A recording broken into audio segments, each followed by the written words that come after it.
Hello बच्चों, आज की इस वीडियो में हम कक्षा 6 का विषय विज्ञान का वार्षिक परीक्षा का पेपर देखेंगे 2024-25 का। इसमें समय 2.5 घंटे का हमारा पेपर है और जो पूर्णांक है 60 नंबर का रहेगा। तो इसमें टोटल जो हमारे 26 प्रश्न हैं, 26 के 26 प्रश्नों को हमें देख लेना है। तो जो पहला प्रश्न है, पृथ्वी के चारों ओर की वायु की परत क्या कहलाती है? तो पृथ्वी के चारों ओर की वायु की परत कहलाती है वायुमंडल कहलाती है। क्या कहलाती है? वायुमंडल। इनमें से पारदर्शी क्या है? जल है, छाता है, दीवार, गत्ते किसी, तो जल हो जाएगा पारदर्शी।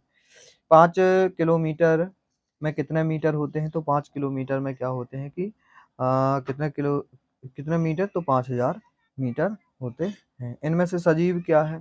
तापमान, मटर का पौधा, जल, मरुस्थल। तो मटर का जो पौधा है वो सजीव है। मछली कैसे गमन करती है? तो मछली जो है वो तैरकर गमन करती है। कैसे? तैरकर। ये तैरकर ऑप्शन इसका सही हो जाएगा। अगला प्रश्न देखते हैं, रिक्त स्थान भरिए। एक व्यक्ति जो परिपथ को तोड़ने के लिए उपयोग की जाती है, तो इसे क्या कहते हैं? कि स्विच की कहते हैं। क्या कहते हैं? स्विच। हरे और कोमल तने वाले पौधों को क्या कहते हैं? हरे और कोमल तने वाले पौधों को जड़ी बूटी कहते हैं। क्या कहते हैं? कि जड़ी बूटी। जड़ जो समुद्र के जल से नमक किस प्रक्रिया द्वारा अलग किया जाता है? वाष्पीकरण प्रक्रिया द्वारा। विटामिन सी के अभाव से कौन सा रोग होता है? कि स्कर्वी रोग होता है। कौन सा? स्कर्वी रोग होता है।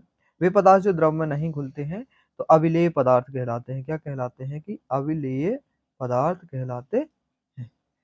ये हम प्रश्न अति लघु उत्तरीय प्रश्न देख लेंगे कि बास्केटबॉल, संतरा, चीनी, ग्लोब, सेब तथा मिट्टी घड़ा, इनमें से खाद्य और अखाद्य बताना है कि जिन्हें हम खा सकते हैं, जिन्हें हम नहीं खा सकते। तो हम यहाँ पे गोला लगा दे रहे हैं, वो खाद्य सामग्री है। बाकी जो बचे वो अखाद्य सामग्री है। जैसे संतरा है, चीनी है, सेब है और एक हमारा क्या हो जाएगा कि ये 3 जो है, ये जो है हमारे क्या है कि खाद्य सामग्री। बाकी जो बचा बास्केटबॉल, ग्लोब और मिट्टी का, ये अखाद्य। ऐसे 2 पुष्पों के नाम बताओ जिनमें प्रत्येक में संयुक्त और अलग बाह्य दल हों। तो वो हो जाएगा धतूरा और गुलाब। क्या हो जाएगा? कि धतूरा और गुलाब हो जाएगा। तो हमें लिख लेना है धतूरे और गुलाब पे टिक लिख लेना है। अगला प्रश्न देखते हैं, सूर्य को सीधे कदापि नहीं देखना चाहिए। क्यों? इसलिए नहीं देखना चाहिए क्योंकि उससे हानिकारक किरणें निकलती हैं जो हमारे आंखों के रेटिना को नुकसान पहुंचाती हैं। ऐसा लिख देना। 2 कार्य लिखिए जिनके लिए आप विद्युत का उपयोग करते हैं। तो प्रेस करने के लिए, पानी गर्म करने के लिए, ऐसा बता देना। चुम्बक अपने गुण कब खो देता है? जब उसे हथौड़े से पीटा जाता है, या ऊंचाई से गिराया जाता है, या गर्म किया जाता है। ऐसे 2 क्रियाकलाप लिखिए जो वायु की उपस्थिति के कारण संभव है। तो इसका पहला हो जाएगा निष्पावन और दूसरा हो जाएगा बादल का बनना। ये हो जाएगा।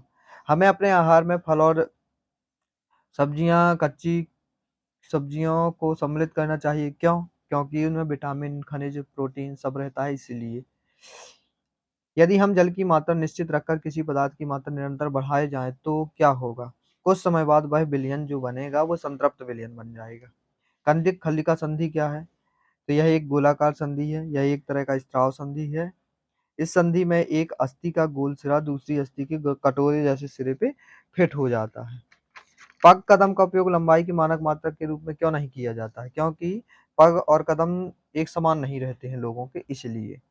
21वां प्रश्न देख लेंगे, किसी अंधेरे कमरे में यदि आप अपने चेहरे के सामने कोई दर्पण रखें तो क्या आप अपना परावर्तन देख पाएंगे? तो नहीं। क्यों? क्योंकि अंधेरे में हम कोई भी चीज नहीं देख सकते। विद्युत बल्ब किन कारणों से फ्यूज हो जाता है? जब उसमें अत्यधिक गर्मी या बिजली की उछाल या दोषपूर्ण सर्किट हो तब। ये दीर्घोत्तरीय प्रश्न है तो इन सभी को हमें देख लेना है। यदि इन सभी के आंसर चाहिए हैं तो कमेंट में ज़रूर बताना है। मिल जाएँगे इन सभी के